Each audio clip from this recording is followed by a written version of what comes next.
Good morning and नमस्कार दोस्तों, स्वागत है आप सभी का आपके अपने YouTube channel GK search engine पर। तो दोस्तों आज है 31 मार्च और 31 मार्च से रिलेटेड राजस्थान करंट अफेयर्स के जितने भी इम्पोर्टेंट क्वेश्चन हैं उन सभी को हम इस वीडियो में डिस्कस करने वाले हैं। तो पूरा वीडियो बहुत ध्यान से देखना और वीडियो के एंड में मैं आपसे एक क्वेश्चन भी पूछूंगा जिसका आंसर आप सभी को कमेंट बॉक्स में देना है। कल के वीडियो में मैंने आपसे एक क्वेश्चन पूछा था जो था उच्च शिक्षण संस्थानों की डिग्रियों को नेशनल एकेडमिक डिपॉजिटरी के डिजी लॉकर में अपलोड करने में राजस्थान का देश में कौन सा स्थान है। तो राजस्थान का 5वां स्थान है। सी ऑप्शन यहाँ पर बिल्कुल सही था। जिन दोस्तों ने सी ऑप्शन कमेंट बॉक्स में सही जवाब दिया था उनको हार्दिक शुभकामनाएं। तो डिजिटल इंडिया मिशन के तहत प्रदेश के उच्च शिक्षण संस्थानों ने विश्वविद्यालयों की ओर से दी जाने वाली डिग्रियों को नेशनल एकेडमिक डिपॉजिटरी के डिजी लॉकर में अपलोड करने में राजस्थान देश में टॉप 10 में शामिल हुआ है। 3 साल के एकेडमिक रिकॉर्ड को देश में पहले नंबर पर ध्यान रखना यूपी है, 10वें नंबर पर वेस्ट बंगाल है। वहीं देश भर में राजस्थान के 123 उच्च स्तर के शिक्षण संस्थानों ने NAD पोर्टल पर रजिस्टर्ड करवाया है, जिसमें राजस्थान वर्ष 2023 और 24 में चौथे स्थान पर, 2025 में 5वें स्थान पर रहा है। ये जानकारी भास्कर की एनालिसिस के दौरान सामने आई थी। अब बात करते हैं कल के क्यूज की, जिसका आंसर आप कल के क्वेश्चन है जिनका रिवीजन कर लेते हैं। तो कल के 5 महत्वपूर्ण क्वेश्चन थे। राजस्थान आवासन मंडल की समृद्धि अपार्टमेंट योजना, इसको स्कॉच गोल्ड अवार्ड से नवाजा गया है। पीएम मोदी के जो मन की बात कार्यक्रम में पीएम मोदी ने बीकानेर के अभय जैन ग्रंथालय का भी उल्लेख किया है।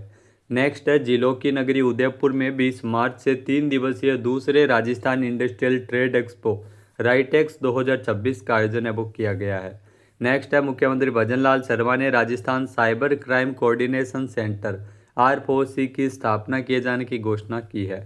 नेक्स्ट है राजस्थान में व्यावसायिक गतिविधियों को फिर से गति देने में राज्य सरकार के द्वारा नई व्यावसायिक LPG वितरण नीति लागू कर दी है।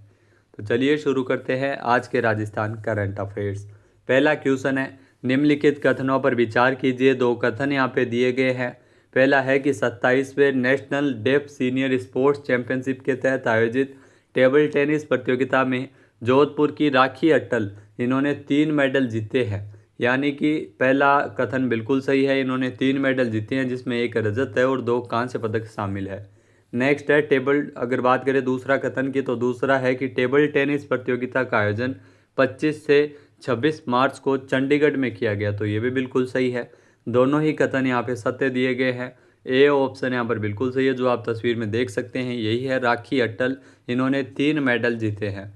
आइए जानते हैं इम्पोर्टेंट फैक्ट्स। तो 27वें national deaf senior sports championship, इसके तहत 25 और 26 मार्च को चंडीगढ़ में टेबल टेनिस प्रतियोगिता का आयोजन हुआ, जिसमें जोधपुर की राखी अट्टल ने शानदार प्रदर्शन करते हुए 3 पदक अपने नाम किए हैं।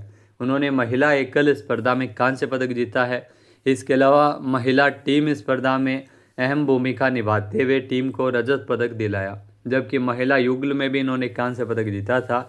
इससे पहले 2022 में ब्राज़ील में समर डेफ ओलंपिक्स में भी भारत का प्रतिनिधित्व कर चुकी है। नेक्स्ट निम्नलिखित कथनों पर विचार कीजिए। 2 कथन यहाँ पे दिए गए हैं।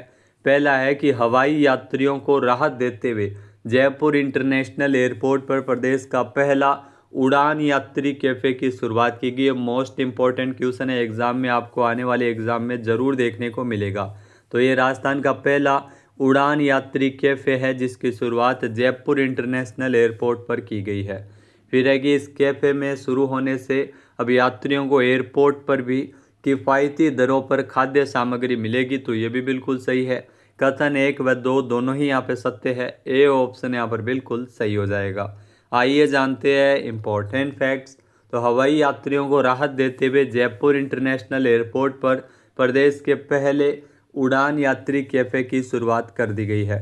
केंद्रीय नागरिक उड्डयन मंत्री राम मोहन नायडू ने 29 मार्च को इसका वर्चुअली उद्घाटन किया। इस कैफ़े के शुरू होने से अब यात्रियों को एयरपोर्ट पर भी किफ़ायती दरों पर खाद्य सामग्री उपलब्ध हो सकेगी। यह सुविधा उड़ान योजना के तहत खास तौर पर आम यात्रियों को ध्यान में रखकर शुरू की गई है, ताकि हवाई यात्रियों को एयरपोर्ट पर खान पान का विकल्प सस्ते दामों पर मिल सके। नेक्स्ट है हाल ही में बैंकॉक में एशिया कप रैंकिंग तीरंदाजी में राजस्थान पुलिस में डीएसपी रजत चौहान, इन्होंने कितने कांस्य पदक जीते हैं? तो रजत चौहान ने इसमें 2 कांस्य पदक जीते हैं। ए ऑप्शन यहाँ पर बिल्कुल सही है, जो कि राजस्थान के तीरंदाज है। आइए जानते हैं इम्पोर्टेंट फैक्ट्स। तो राजस्थान पुलिस में डीएसपी भी है रजत चौहान। इन्होंने बैंकॉक में एशिया कप रैंकिंग तीरंदाजी में शानदार प्रदर्शन करते हुए 1 स्वर्ण पदक और 2 कांस्य पदक जीते हैं।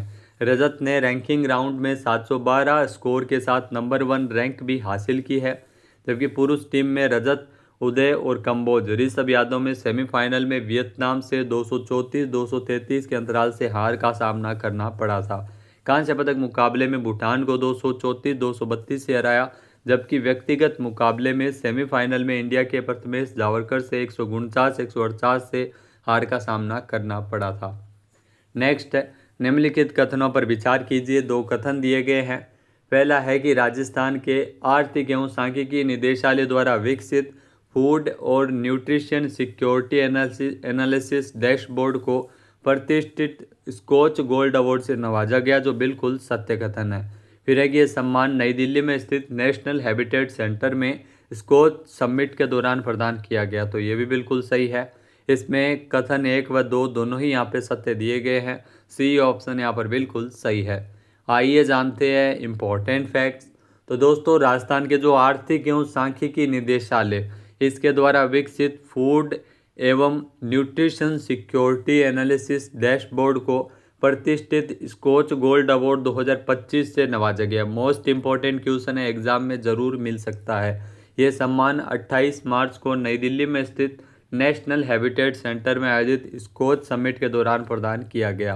राज्य की ओर से यह पुरस्कार डॉक्टर प्रवीण कुमार, सहायक निदेशक एसडीजी को कोऑर्डिनेशन एंड एक्सीलेशन सेंटर एवं समारोह में ग्रहण किया।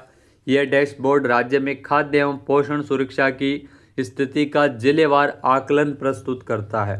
विश्व स्तर पर स्थापित मानकों के आधार पर तैयार यह प्लेटफॉर्म नीति निर्माताओं एवं प्रशासनिक अधिकारियों को सटीक एवं विस्तृत विश्लेषण उपलब्ध करवाता है, जिससे योजनाओं के प्रभावी क्रियान्वयन में सहायता मिलती है।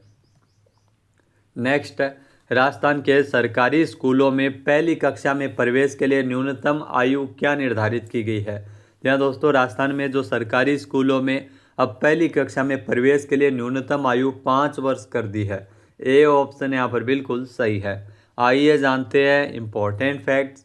तो राजस्थान के सरकारी स्कूलों में घटते नामांकन को थामने के लिए शिक्षा विभाग ने एक बड़ा और व्यवहारिक कदम उठाया है। अब पहली कक्षा में प्रवेश के लिए न्यूनतम आयु 6 वर्ष के बजाय 5 वर्ष कर दी गई है।